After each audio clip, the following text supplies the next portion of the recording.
Hey guys, welcome back. BDCKR here.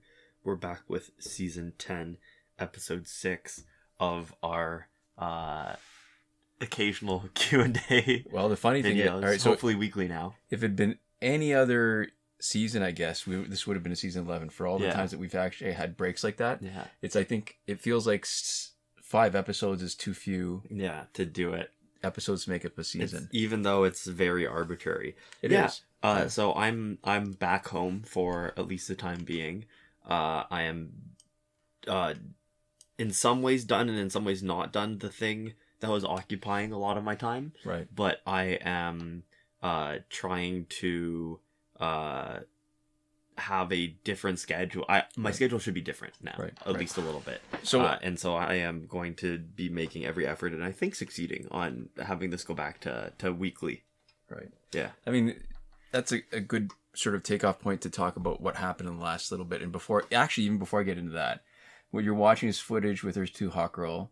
I've gotten into the habit sometimes of doing, instead of the Q&A, just a more detailed breakdown of the challenge character as the star of the team.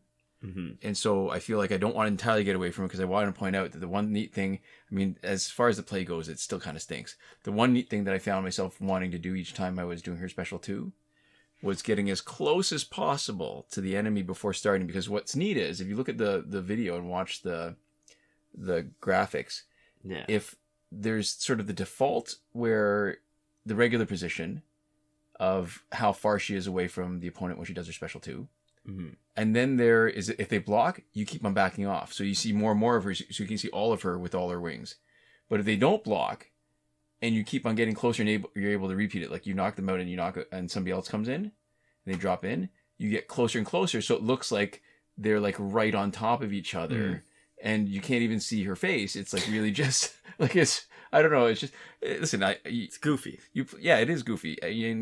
I've been playing this for what, like 10 years now? Yeah. So it's funny, the stuff now that amuses me about this game. The things that bring you joy. The things that make you like doing it. Yeah. Yeah. And in my mind, the best, like there's, you know how sometimes you just want to capture on video like the perfect something. Yeah. Like I think to me the ultimate is getting the perfect double supers.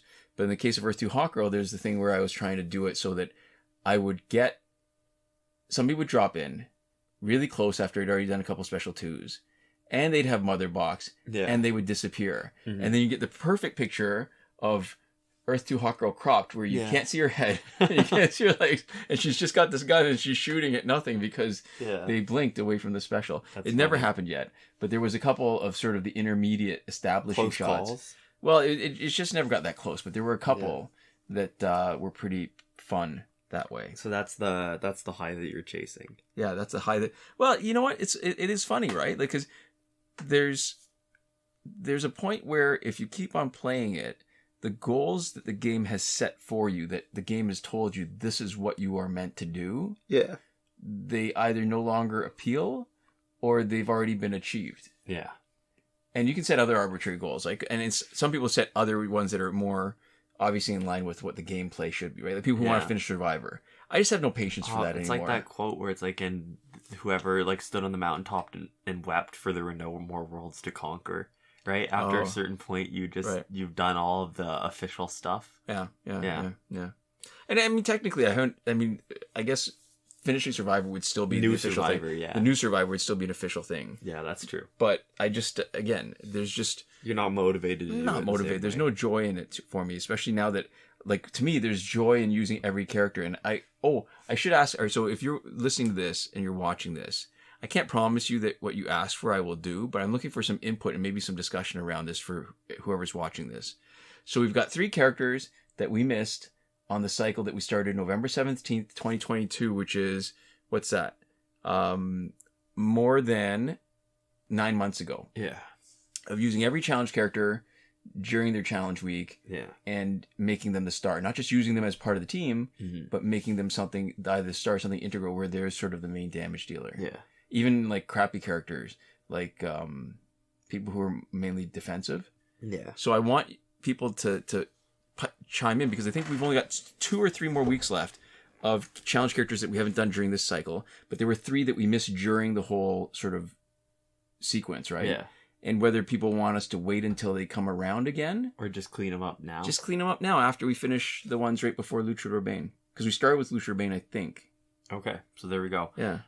And then I want to talk briefly about a game that I want to recommend and talk about that I think is really great. Okay. And it's a game called Dave the Diver. You probably haven't heard about it. I have not. But really briefly, it reminds me of like those sort of old school Flash games in the best possible way. So it's a pixel art game. It's a what, sorry? Pixel art game. Pixel art, okay. And there's 2 primary layers to the gameplay loop, which is it's a game about fishing and running a sushi restaurant.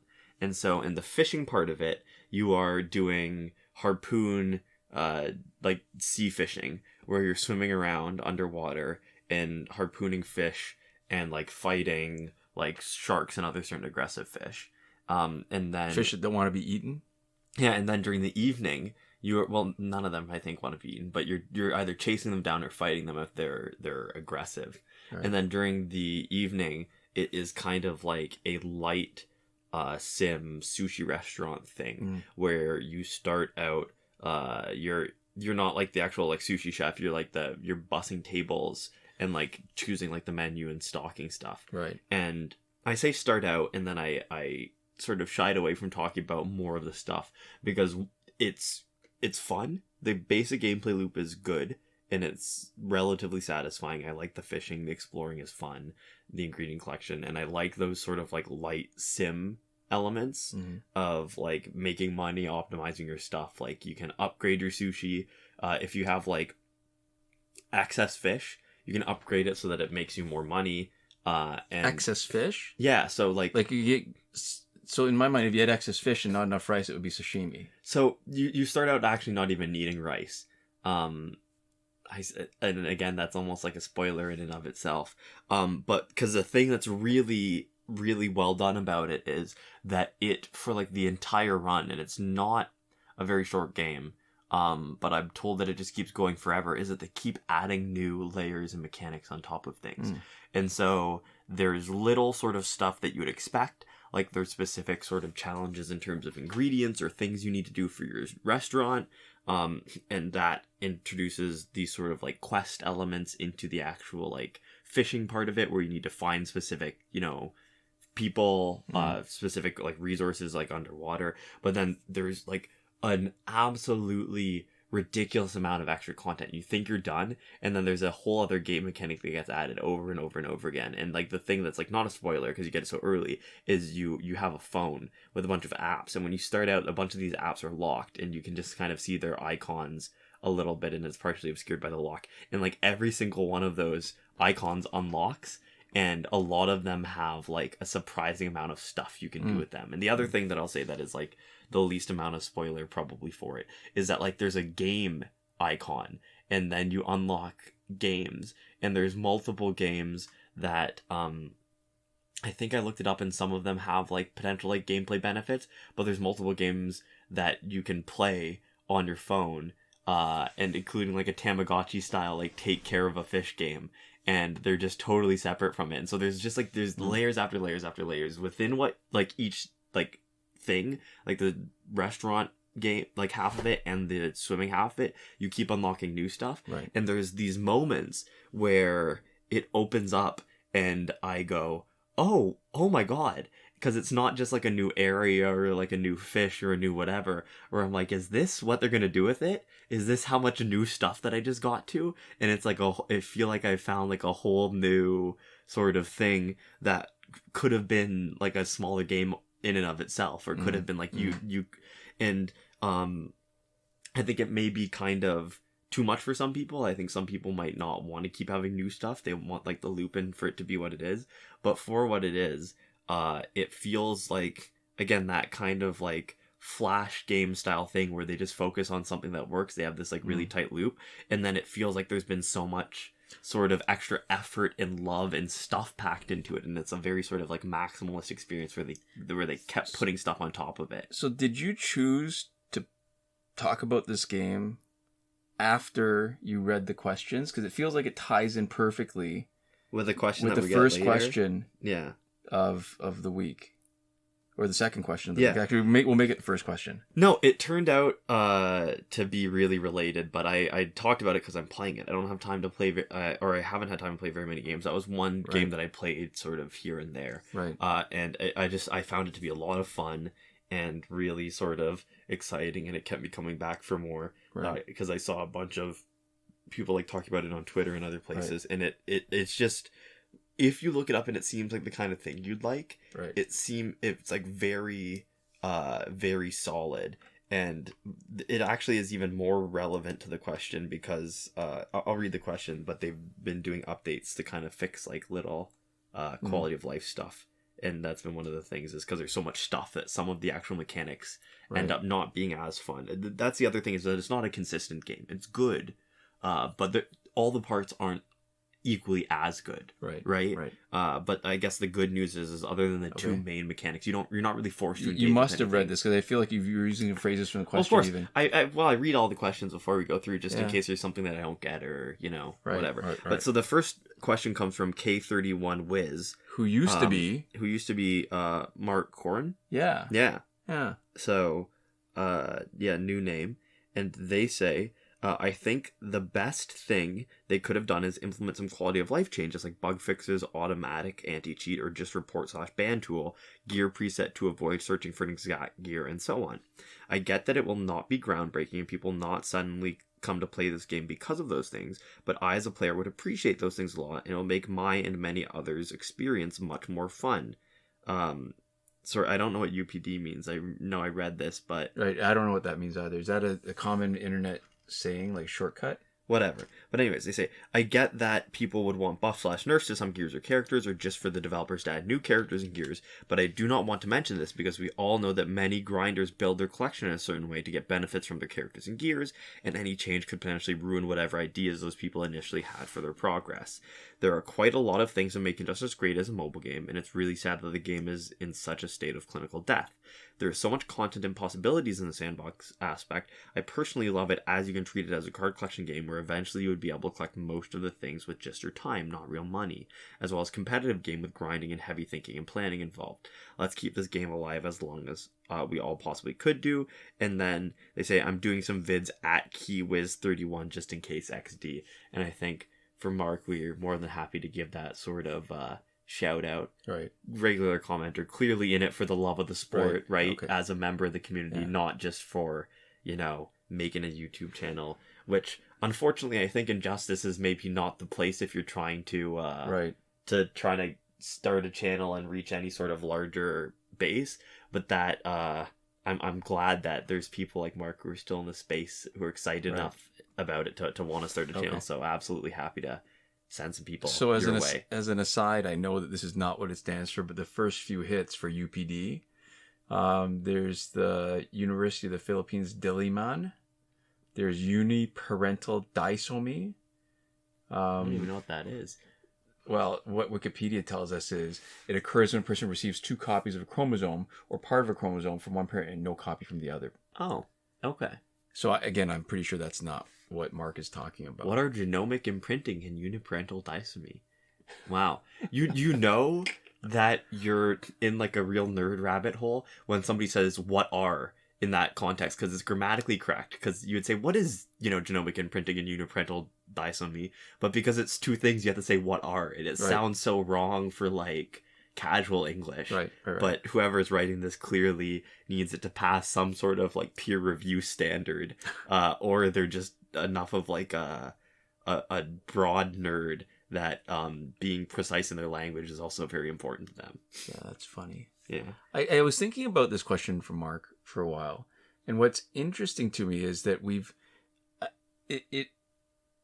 there's so many questions that could be answered or addressed with the idea of expectations. There's so many situations in life where the failure or success rests not on what's actually presented, but on what people expected before that answer was presented to them. Yeah. And that's really interesting. I like that. You know what I mean? Like, do you feel like, I mean, it applies here too, but it feels like it's in a lot of situations, that's the answer to success, because we've gotten so spoiled with Injustice, right? For so many years, we got so many updates. They extended the play of the game. Like, never mind going from 40 and Elite 5 and level 40 to Elite 7 and then Elite 10 and level 50 and then level 60. Yeah. They added new gameplay. They added the breakthrough. They added Survivor. I mean, the first step, I guess, they added Gears in multiplayer. Yeah. And I feel like we were so spoiled with new gameplay, new characters, frequent updates, each with a bunch of new characters, some brand new, some skins of old characters, that if they had just taken that time that they'd spent increasing the different kinds of modes, put a little bit of that into new characters, and then portioned out the new characters a little bit at a time. Yeah. Like, you'd have the challenge for, like, they used to do it for 3 weeks. Yeah. Instead of for a week or two. Yeah. And slowly let it dribble out. There's enough content there. I think they could have, what we have already, they could have stretched out over years. Yeah. Instead of what they did. And we would have been happy. Yeah, and I also think that in the games industry in general, there's also been this sort of movement towards, like, live service games. In, like... What does that mean? What's a live service game? Live service games are ones that are based around sort of being, like, almost like lifestyle products. So things that tend to have, like, daily and weekly quests and things like that.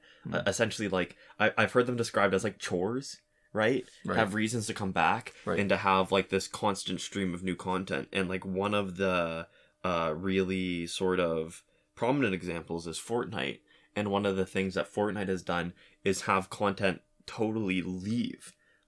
So the way that, like, Fortnite with its seasons has, like, actually made, like, the original maps just, like, disappear and all that stuff. Right. And that's something that, with how, like, fast Fortnite is pumping stuff out, and the fact that, like, all of that content coming in and out is free, and their money is from other stuff, has had sort of, I know a little bit of a mixed response, but a broadly, like, positive one. And then there's been games also like Destiny 2, I think specifically, where they've actually, like, deleted content that's been in, like, DLC. So that, because people have had to pay for stuff, and then it's not sort of permanent, that people have been really frustrated by. Sort of losing stuff that they feel like they bought actually access to. Right. But so there's a lot of games, I think, now that their whole thing is, like, having you come back, constantly adding new characters and stuff, and having that novelty be the thing that makes people want to keep playing it. And, I think a lot of those, like, huge games end up being those sort of free-to-play social games, right, where you can play with your friends, and there's these constantly shifting sort of landscapes and content, and, like, the product becomes, like, kind of almost unrecognizable, either because there's so much stuff built on it, or because it's actually, there's new stuff and the old stuff is gone. Right. And so I think, like, the expectations of people who play games is pretty different, and I think it's changing. And I think especially I know your expectation is totally divorced from that. Right. I think because I don't play I think I played a decent amount of games before sort of live service games. So Minecraft was kind of a live service game, right? Not with the same sort of, like, psychological, like, mechanisms to make you want to come back in a lot of ways, but Minecraft was this game where, what Minecraft is now is, like, so different from what Minecraft was, right? It's really fundamentally changed as a product. And sort of the idea that I had when I was buying into Minecraft was that, like, oh my god, I don't know when this is going to stop, but it feels like I'm just going to keep getting new stuff forever, right? I'm investing now in this thing. I remember you saying something like that. Basically, yeah. And some variation of it. It doesn't hurt that was that the game where it used to be really cheap? And then it got slowly more expensive, yeah. The thing with Minecraft was that I don't think it ever went on sale. Maybe I'm wrong. And it was, the alpha and the beta and whatever. And the idea is you buy it and then you get free updates forever. Right? And that it would slowly, every once in a while, it would go up in price, and I never saw it go back down in price. Right. So my understanding, it basically was like getting in early because it continued to be a different thing. And what's funny is actually a little while ago, I had like that, like, I got an email. And normally I don't read those kind of things, but it's from like Mojang, and they're like, you have to migrate it or you're gonna lose access to your account because they're on Microsoft now. It's been so long. Oh wow. So I think. Did you migrate? I didn't because I was busy. This was this summer that I noticed the email. It's like I'm doing a million other things. So I either have a limited amount of time, or maybe I have to buy a new copy of Minecraft the next time I want to play it, potentially. Which, you know, is not the worst thing. It's been so many years, and I'm sure that they've been like emailing me every like couple months for like a year now or whatever before they've actually like gotten rid of it. But they're it's not Mojang accounts anymore. But anyways, yeah. So my little fun piece of Minecraft trivia is that you wouldn't know it, but Joe Walton is a big fan of Minecraft. Yeah, or was at least. I think, yeah, I guess so. That's fair. I mean, I don't know how current that is, but I feel like what's neat to me sometimes, and why I'm thinking about it now is because we just watched that Ted Lasso episode, no spoilers, except thematically, where Roy gave a great speech. Yeah. About the idea that people are people. Yeah. And to me, the really sort of neat idea that took me so many years to figure out was that people are people.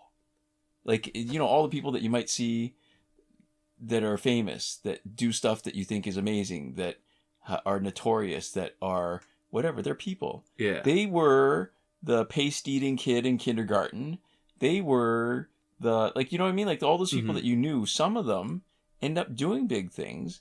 And at some point, all those people who were doing big things used to be little and used to be like these, I don't know, I want to say childhood archetypes, like as much as our experience is generalizable to others' lives. Because I'm sure, like, depending on your circumstances, right? The kind of people that you meet, where you grew up, like, I mean, if you grew up in a third world country or if you grew up in a first world country, right? Yeah. That's going to be all different. But it's neat to me that I'm still sort of I don't think like, we say third world and first world anymore, do we? Do we? I think there's like a negative association with it. Is there now? Okay, so I didn't know. I don't know. I'm not 100% sure. It's one of those things that I don't know enough to. I normally wouldn't say it. I think it's like developing country. Is the term that I think, because there's less like sort of value judgment associated with it. Like the first, second, third, like how, a ranking? Yeah, and it's more of like the economic development, and it's more sort of representative of where they are in terms of like global like trade and stuff. All right, so that's my homework for tonight. I'm not 100% sure about that. That's my understanding. But also, I might be wrong. This might be like when back in the day people were like, you don't say black, right? You have to say African American. And there's that sort of like you were telling me too. You don't say somebody with autism. People who have autism actually prefer to be. A lot of people prefer say autistic person. Yeah. Broadly, and that's one of those things too, where that's like ask the person. Their personal preference. What do you call an autistic person? Usually their name. Right. Where, and then after that, whatever they want to be called. But that is the safe like default sort of assumption in basis, as far as I'm aware, as of now, right? As of the time this video is uploading, right? Yeah. Don't cancel us 20 years from now because we were ignorant. Yeah. Cancel us, doesn't matter. Well, I think I don't think that's the statement we're gonna cancel for if it's anything. I know. We've done so many things over the years. I mean, there's hundreds of hours probably of content that we could be crucified for otherwise. And I also think that broadly speaking, that's I think it's funny in some ways when people talk about sort of the specter of it looming over your head, but I think in a lot of ways it's not really that big of a concern. Oh, it's not at all. Listen, you're gonna have to catch me. I mean, for it to even matter, you're gonna have to catch me sometime in the next 8 years, or I'm gonna be retired and I'm gonna be whatever larking off. I don't know the term. Yeah, we're swanning off, and none of this is going to matter. Well, even separate from that, it's like the joke about like the comedian who goes on TV to say that he's been deplatformed, right? Right. Oh, yeah. Yeah. Anyways, I think Mark's brought up some really good points. Right, there are so many things that could be made great. It's still, this is in a capitalist world. what's in it for NetherRealm and what's in it for Warner Brothers. Yeah. To do that. I mean, I think it would be great. Like if maybe it was open source code and there were people who were motivated. But you see so many things that get abandoned. Oh, I read an article. This is the most ridiculous thing about, as an example of something that gets abandoned and it leaves people in the lurch. Yeah. Artificial eyes. Oh, so there's a company that yeah. did implants where I think they had like, I don't know, like 8 bits or something, and they increased it to... It was an article about the technology and how people had taken these implants and they had learned to interpret the signals they were getting from this hardware implanted in their eye. Yeah, and then the company went belly up? Company went belly up. There was no support. The hardware is no longer supported. And then when it fails, it is done. You have this hardware implanted in you that is garbage. Yeah, that's brutal. Yeah. I don't know what the point is, but it's just, I'm making these connections. Like, it's in my mind, I'm listening to, or I'm reading Mark's comments, and it's making me think of all those other examples of, if only the access to the technology were open source, Creative Commons stuff as an example, right? Just if we had more flexibility for stuff that gets abandoned. Yeah. Instead of having, copyright for whatever, 7 years after the death of whatever corporation owns something. If the people who cared the most had not all the ownership, but more ownership, some amount of ownership over the thing that they really loved. Right. Yeah. And it would probably, there's probably some opportunity there for the original owners to get some benefit out of it if they would only just let it go a little bit. Yeah. I don't know. We got to find that balance, right? Because, the idea of copyright originally, you did a whole thing. I was digging through papers and cleaning up, and you did this whole project in school about the idea of copyright. When I was grade 6, this was like pre-high school. This was pre-middle school. Yeah. But I think it was pretty good, and I think we both learned a lot with that as far as the idea that copyright originally was meant to encourage people to innovate. Yeah.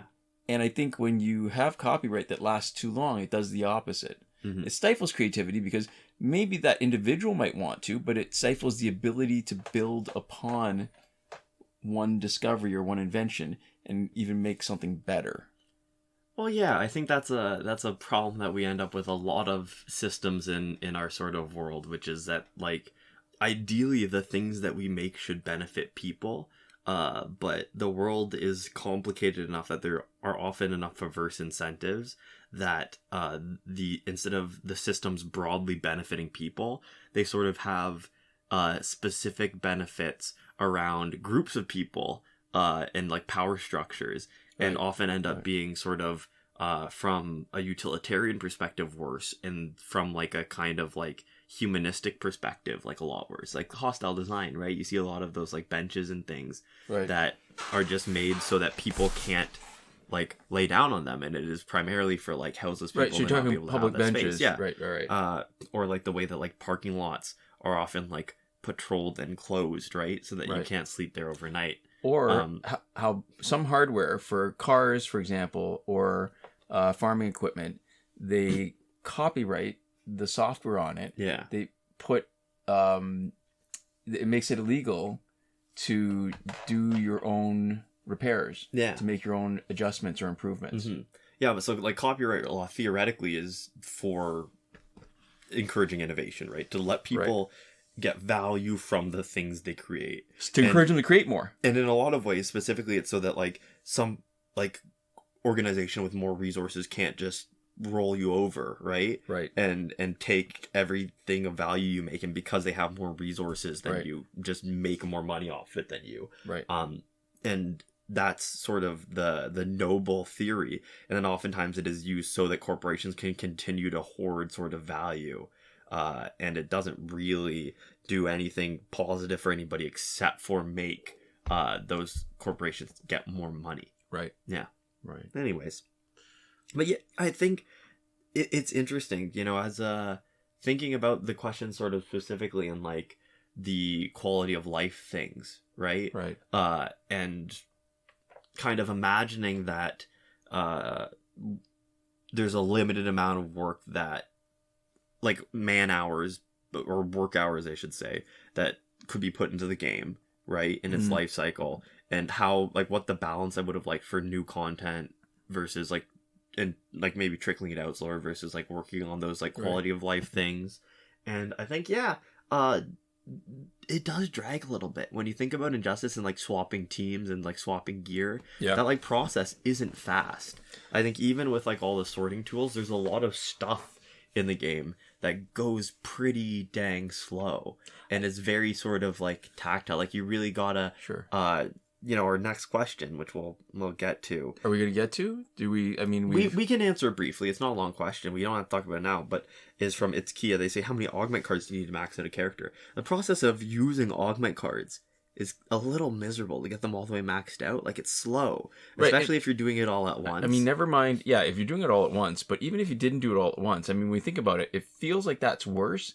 But it actually takes so much longer because it takes you so much longer to earn the cards. Yeah. And there's the randomness associated with it, so that there's not a clear linear progression. So you could get like 100 last laugh tickets, and you might get, like only a handful of augmentation cards. Or you could get a lot of them if you're lucky. Yeah. So I think those quality of life things, and it's funny, this is what you were talking about with expectations, where it's been a long time since I've thought about the quality of life things, because that's just kind of like the cost of doing business. Right. And so I think if it had better like quality of life, I think the thing is it would save a lot of time. It would make, it a lot faster and smoother and maybe just like a little bit more fun to play the game. But I think that by the time it gets so bloated, a lot of people are either in or out. So from like and we talk about sort of like the perspective of like, and the goals of like the developers, if people are in and they're willing to put that time in or they're not, and you're not really causing many, if any, people to bounce just because of that, then like, who cares, right? From their perspective, why? Does it matter?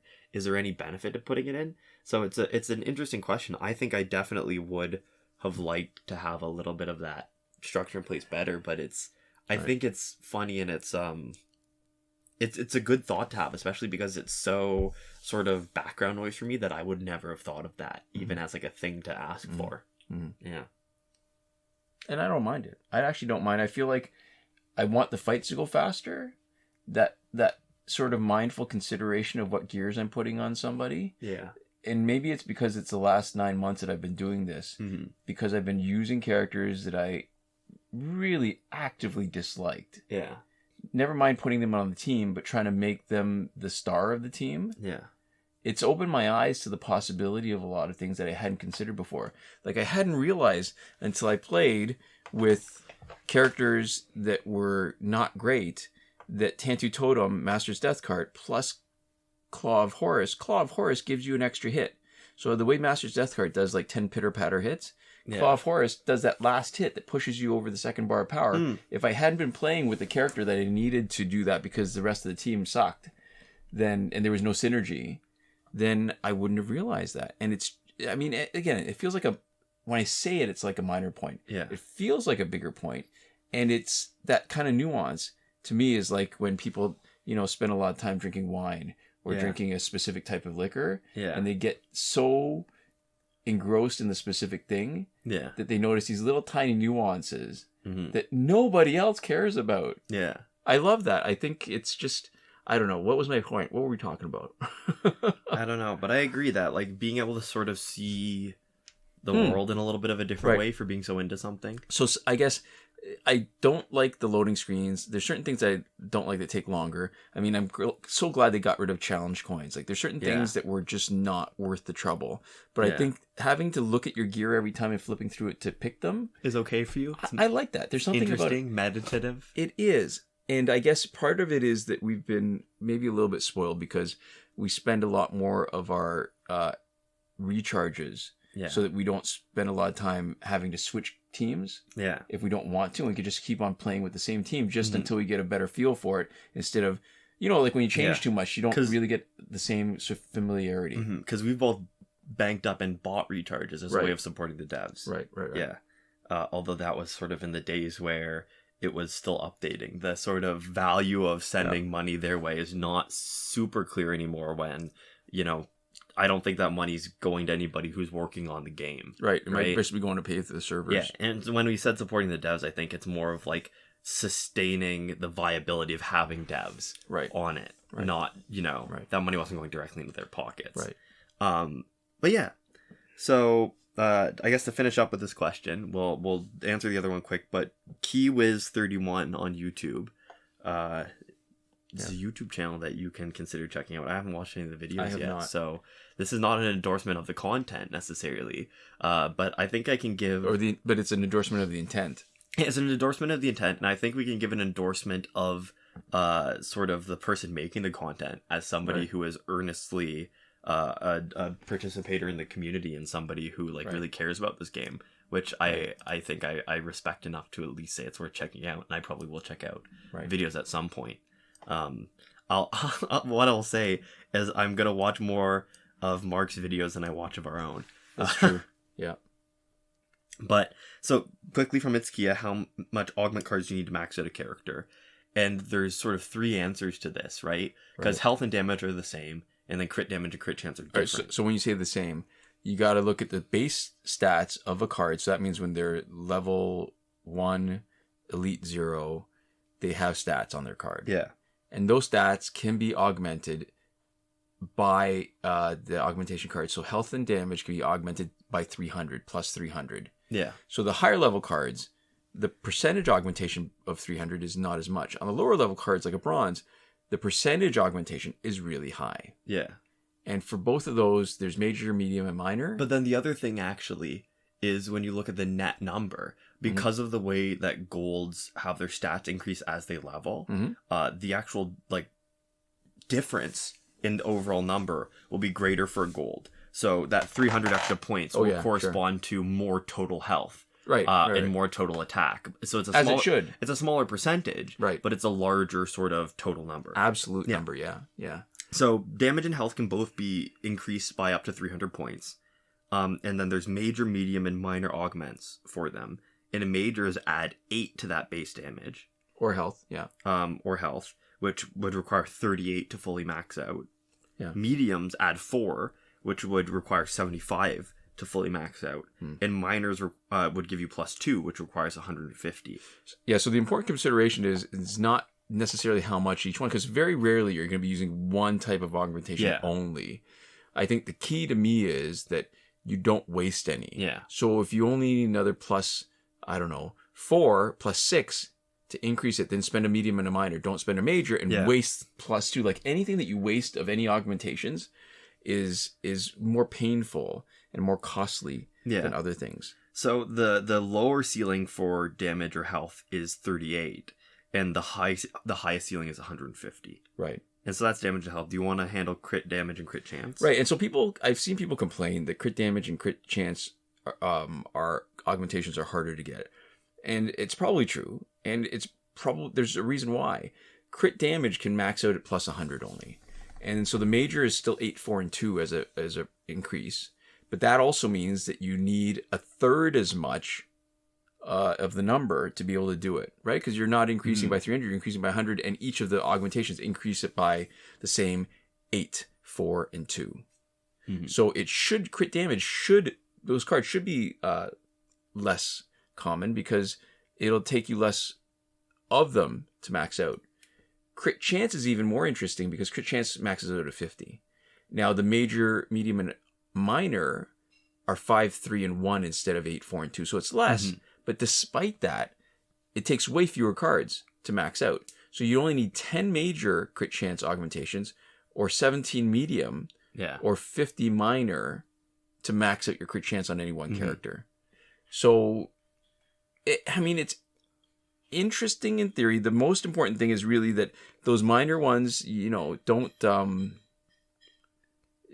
plan a little better, because what you don't want to do is waste any of that space, right? So there we go. And so that's how much you need for each. The range for damage and health is 38 to 150, somewhere between that number of cards. Yeah. For crit damage, it's between 13 and 50, and for crit chance, it's between 10 and 50. Right. And if you're talking about the total number of cards, that gives you a range. So the lowest number of cards you can possibly use, if you're using all majors for everything, is 99 for a character. And the highest is 400. So you need somewhere between about 100 and 400 of... Oh, you mean total augmentation? For total. Card? That's the total number of cards for everything. Because I just realized, and I just did the math very, very quick, because I didn't know how many augment cards you need to max out a character. There's breaking it down, but then there's the total numbers. And so, you know, I think the problem is that when you use only the total numbers, 99 to 400 is like such a big range that it's meaningless. Right. And then because of the way that, you know, it needs to be between 10 and 50 of this, between 13 and 50 of this, between 38 and 150 of this, you know, once you've averaged them all out to 400, it's just like noise. It's like total, like means nothing. It's like asking how many bills is it going to take to pay for dinner? Or how many coins is it going to have to take to pay for groceries? How many bricks is it going to take to build this house? How many 2x4s do I need? Yeah. Or what's the total length of 2x4? Like, do I need... And it's like, oh, well, you need like 1,500 feet of like 2x4. How many linear feet? Oh, yeah. Yeah, for this project. It's like, oh, I have no... That's not helpful at all. It doesn't give me any sense of like what the house is going to look like. Yeah. And so... Yeah. So if we're talking about then the bigger picture and the important things, I think the bigger picture thing is that the crit damage and crit chance are actually the most important augmentation cards. Mm-hmm. More important than damage and health. They will make the biggest difference in your ability to fight and to win. Yeah. Yeah. So there we go. And I think that is a good point to end it off for this week. To finish up, I would like to give a shout out to Eliza. I forgot to write a thing for this, Kate, and I'm out of the habit of this. So I'll have to hopefully make some sort of joke or comment next week, but this one slipped through the cracks a little bit. Thank you for your support, and we'd also like to give a huge thank you to all of our lovely supporters on Patreon. That would be Alexis M supporting us on the Your Message Here tier, Michael Devries, Irvin Ruiz, Hoshi 127 who are supporting us on the credit level, and a list of other people you see on your screen who have been generous enough to have supported us at some point during this pandemic. Yeah, so there we go. Thank you so much for your support, and thanks so much to all of you for watching. We'll see you next time. Komoda.